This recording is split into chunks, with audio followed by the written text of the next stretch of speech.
आप देख रहे हैं भारतीय न्यूज खोज सच की।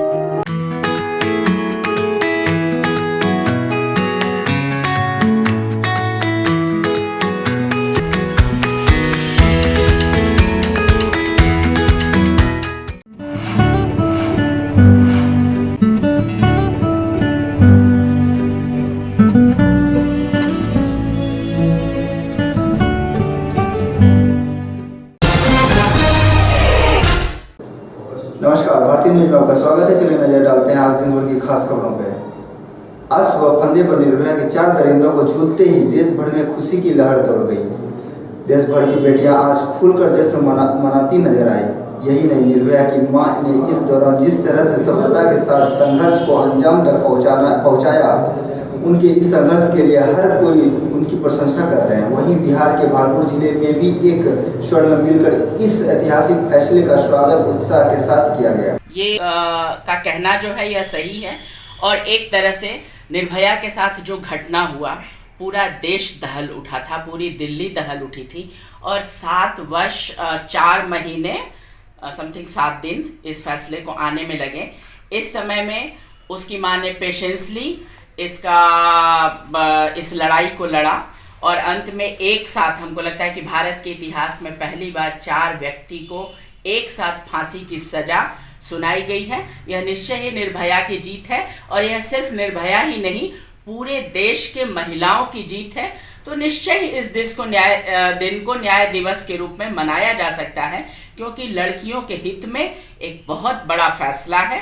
क्योंकि ये आरोप, जो इस तरह के जो घटनाएं हैं वो बढ़ती जा रही हैं, इसलिए इस दिवस में जो है महिलाओं को जो है मोटिवेट किया जाए, उनको हिम्मत दिया जाए और जिस तरह अन्य दिन को मनाया जाता है उस तरह इस दिन को सरकार को इस पर ठप्पा लगा देना चाहिए। सभी दरिंदों को उसकी दरिंदगी का ये अंजाम तो सुनिश्चित था, लेकिन क्या लगता है कि कोर्ट की तरह उसको समय मिला तो कहीं ना कहीं उसको अब शिकायत नहीं रहा होगा, क्योंकि हमको अपने पक्ष रखने का मौका नहीं मिला। हाँ, उसको वो तो इससे ज़्यादा वो पक्ष रख ही नहीं सकता है। हम तो इसलिए बार बार कह रहे हैं कि इस तरह के घटनाओं में हमारे यहाँ जो न्यायालय के नियम हैं उसमें बदलाव की ज़रूरत है। यदि किसी लड़की की बलात्कार के बाद जान चली जाती है और उस जो बलात्कारी है उसको 7 वर्षों तक, जबकि लगातार कोर्ट की लड़ाई चल रही है, और उसके बाद भी यदि आप उसको 7 वर्ष का समय देते हैं तो यह निश्चय ही अपराधियों का मनोबल बढ़ेगा। इसलिए उनको तो इससे ज़्यादा मौका मिल ही नहीं सकता है। 50% है, हमको भी स्वतंत्रता मिले और हमारे साथ यदि कोई गलत करे तो ऐसा नियम बनाया जाए कि उसको सजा तत्काल मिले, इतना समय नहीं होना चाहिए। क्या लगता है इस तरह का फैसला होने के बाद देश की बेटियां अपने आप को सुरक्षित महसूस कर पाएगी? सुरक्षित, इस तरह का फैसला आने से लड़कियां तो सुरक्षित महसूस करेगी ही, साथ इस तरह के जो दरिंदे हैं उनमें एक भय तो जरूर पैदा होगा, क्योंकि कभी इस तरह का होता नहीं था। लोग करते थे और आराम से कुछ दिनों के बाद जो है तकिया कलाम आज़ादी मिल जाती थी। बेल लेने के कई तरह के तरीके हैं, इस तरह से मामला एक्सटेंड होता था, लेकिन ये फांसी पड़ जाने से उन दरिंदों में एक दहशत जरूर पैदा होगा। और हमको लगता है कि इस पर अंकुश लगेगा। बहुत बहुत धन्यवाद। मैं बहुत खुश हूँ, क्योंकि जिस तरह से हमको इस बार भी लगा कि कहीं ये फिर से ये टाल ना दिया जाए, लेकिन पूरा जिस तरह से उन्हें फांसी की सज़ा मिल गई, ये हमारे लिए अत्यंत सुखद है। और ये हम चाहते भी थे कि होना चाहिए। सभी नारी शक्ति को इसका आस था कि जिस तरह से उसकी माँ एक अपनी बेटी को न्याय दिलाने के लिए रोज न्याय के लिए जज हट जाते थे, वकील हट जाते, लेकिन उसकी माँ समय समय पे जिस दिन डेट होता था उस समय पे वो उस न्यायपालिका में मौजूद होती थी अपनी बेटी को न्याय दिलाने के लिए। तो ऐसी माँ को भी मैं सैल्यूट करना चाहती हूँ। और इस तरह से निर्भया को न्याय मिली है। भागलपुर शहर में भी वैसी भी एक बेटी काजल मरी थी। अब राज्य सरकार और जिला प्रशासन से क्या कहना चाहेंगे? यहाँ पे काजल में यहाँ पे तेजर हत्याकांड हुआ था, इसके लिए मैं भी विद्यार्थी परिषद के सारे लोगों ने इस पे मुद्दा उठाया था, लेकिन इनमें है क्या, अभी पूरा ब्यूरो रिपोर्ट का अभी आया नहीं कि किस कारण से हुआ, इसलिए हम लोग इस पे नहीं। लेकिन राज्य सरकार से हम चाहते हैं कि सीबीआई का भी ब्यूरो इन्वेस्टिगेशन के थ्रू इस जांच को गहराई से जड़ के द्वारा जाके इस गहराई को आगे लाए, जिस कारण से कि काजल को भी जल्द से जल्द न्याय मिले।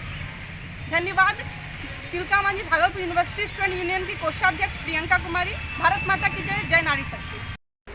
आज पूरे देश की महिलाओं में खुशी का लहर है कि निर्भया के दोषी को फांसी की सज़ा दी गई और ये पूरे 7 साल के बाद डिसीजन आया।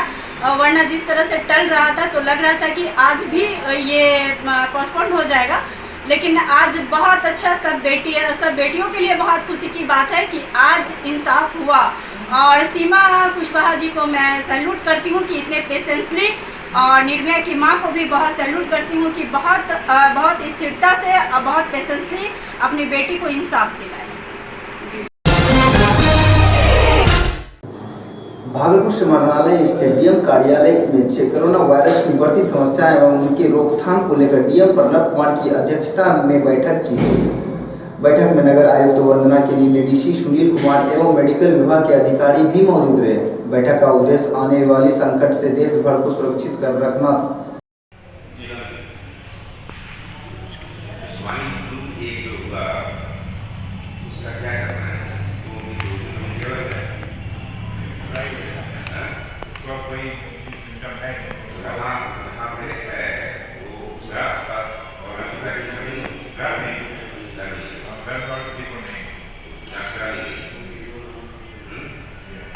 उसको हुआ कैसे?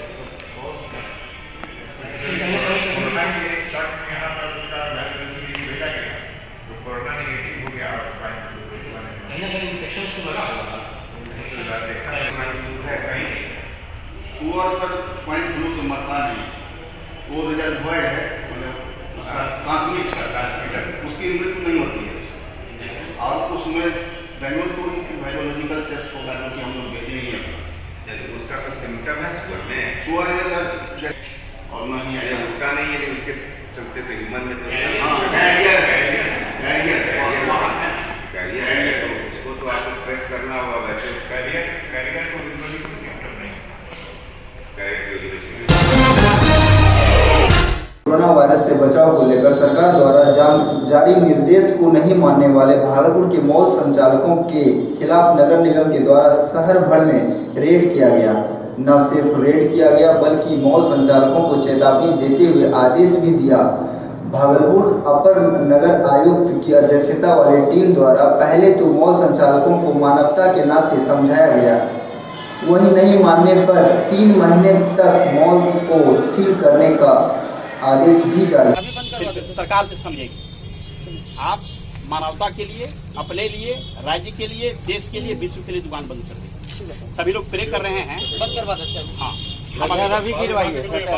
आप हम के लिए, अपने लिए, राज्य के लिए, देश के लिए, समाज के लिए, विश्व के लिए ये जरूरी है। अपने भी बंद कीजिए, दूसरे से कहिए मैं तो बंद कर दिया हूँ भाई, आप भी बंद कीजिए। ये मानवता के खिलाफ है।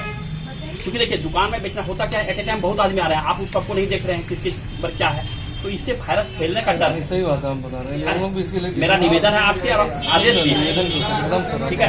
हम कोई हार सुबह में नहीं कह रहे हैं, मेरा निवेदन है मानवता के लिए सभी लोगों को, आप लोगों को भेजिए, आप सदर मिला अभी हम लौटें कोई नहीं।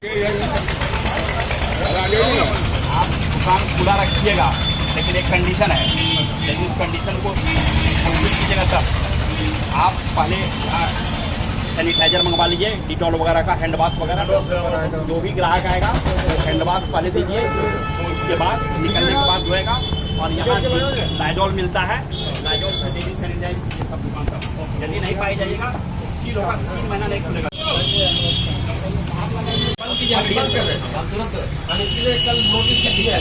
इम्पैक्ट आएगा जरूर आदमी जमा होता है, आप अभी से बंद कर दीजिए, मेरा आदेश है। एक रिक्वेस्ट अगर हमारा रिक्वेस्ट सुने, हाँ हम चाहते हैं कि आप देखिए, हम भी चाहते हैं कि इसका रोकथाम हो, और हम एकदम समर्थन करते हैं इसका अभी तुरंत बंद कर दें, कोई दिक्कत नहीं, हम नहीं चाहते हैं किसी को। लेकिन आइए एक सेकंड, अगर थोड़ा सा, सभी लोग जान रहे हैं कोरोना वायरस के चलते जो पैनिक सिचुएशन पूरे भारत में, पूरे विश्व में हो गया है, उसको हम लोग चाह रहे हैं कि वो पैनिक नहीं हो, वो सहज हो जाए। इसके लिए एक प्रयास है, क्योंकि बड़े बड़े जो मॉल प्रतिष्ठान हैं, यहाँ बहुत सारे लोग इकट्ठा एक साथ होते हैं, तो कोरोना वायरस का कोई कि नहीं प्रॉब्लम क्रिएट नहीं हो, संक्रमण का कोई स्थिति नहीं हो जाए, इसके लिए हम लोग सभी बड़े बड़े मॉल को रिक्वेस्ट कर रहे हैं, आदेश दे रहे हैं कि बंद कर दिया जाए, ताकि लोगों में कोई प्रॉब्लम नहीं हो, हमारे जनता के बीच कोई दिक्कत नहीं हो, कोरोना वायरस फैलने का डर जो लोगों में है वो समाप्त हो जाए। सर, महामारी अधिनियम राज्य सरकार के द्वारा पारित किया गया कोरोना वायरस को लेकर, लेकिन अभी भी देखा जा रहा है कि कुछ मॉल और कुछ स्कूल में टीचरों को बुलाया जा रहा है, उस पर क्या कार्रवाई की जाएगी? देखिए, आपने यदि देखा होगा तो वो कोरोना का जो सरकार ने तुरंत जो बनाया है बिहार सरकार ने, उसमें स्कूल में बच्चों को आने के लिए मना किया गया है। स्टाफ को इसलिए बुलाया जा रहा है कि हो सकता है कि ये संक्रमण की स्थिति में, ये महामारी की स्थिति में किसकी कब सेवा ली जा सके, तो प्रेजेंट रहेंगे तब हम सेवा लेंगे। मूल उद्देश्य यह है। और उसमें भी जो टीचर हैं एक साथ गैदर में नहीं बैठेंगे, उसमें दूर पर बैठेंगे, दूर में अलग अलग बैठेंगे, ये व्यवस्था की गई है।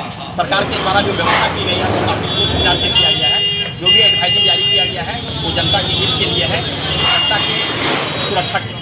मॉल मालिक या संचालक बात यदि नहीं मानते हैं, यदि ऐसा मुझे नहीं लगता है, वो भी इसी शहर के रहने वाले हैं, वो भी मानवता के प्रति सचेत हैं, फिर भी यदि नहीं मानेंगे तो मैं दुकान को सील कर दूँगा।